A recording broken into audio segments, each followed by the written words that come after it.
और चलिए खबरों में आगे बढ़ते हुए लखनऊ से बड़ी खबर आपको बता दें। यूपी विधानसभा मॉनसून सत्र का दूसरा दिन है। सभी मंत्री अपने अपने विभागों का विजन डॉक्यूमेंट पेश करने वाले हैं। 24 घंटे चलने वाला मॉनसून सत्र पहले ही दिन अधूरा रहा। विधानसभा अध्यक्ष सतीश महाना ने विधानसभा को सुचारू रूप से चलाने का आग्रह किया है। सभी विरोधी दल नेताओं ने से विधानसभा को सुचारू रूप से चलाने का आग्रह किया गया है।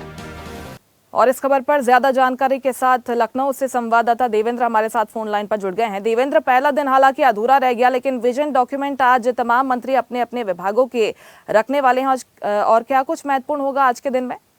देखिए, जिस तरह से यूपी विधानसभा सत्र जो मानसून सत्र है, केवल 4 दिन के लिए ही इसको रखा गया था और 24 घंटे ये चलने की उम्मीद लगाई गई थी।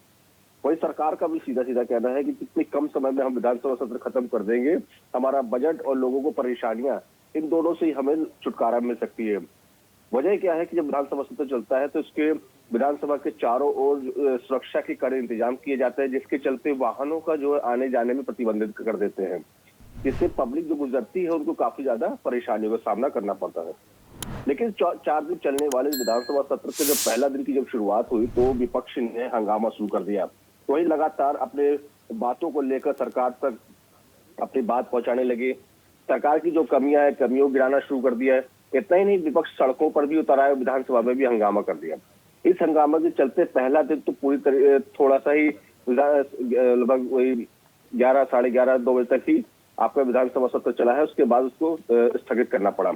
अब चूंकि विधानसभा सत्र का आज दूसरा दिन है तो वही देखा यह जाएगा कि क्या दूसरे दिन भी विपक्षी जो दल है वो सदन को सुचारू रूप से चलने दिए जाएंगे या नहीं चलने देंगे।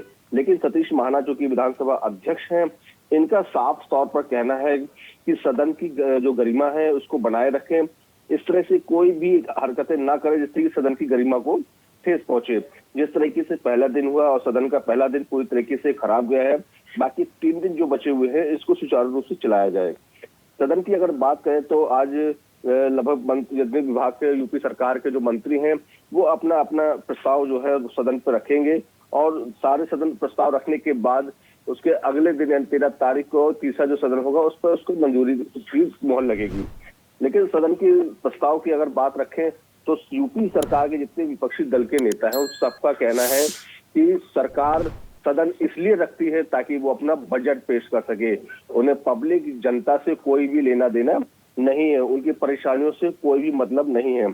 जिस तरीके से देखा जाए तो पहले दिन जो हंगामे भरा सदन बीता है, अब देखना ये होगा क्या दूसरा दिन का जो सदन है वो किस तरीके से बीतने वाला है। जी बिल्कुल देवेंद्र, हालांकि पहला दिन हंगामे की भेंट चढ़ गया, लेकिन आने वाले 3 दिन भी बेहद महत्वपूर्ण है। आज चूंकि विजन डॉक्यूमेंट पर चर्चा होनी है, लेकिन इन 3 दिनों की बात करें, योगी सरकार की क्या प्राथमिकता है? कौन से अध्यादेश योगी सरकार लाना चाहती है प्रदेश हित में?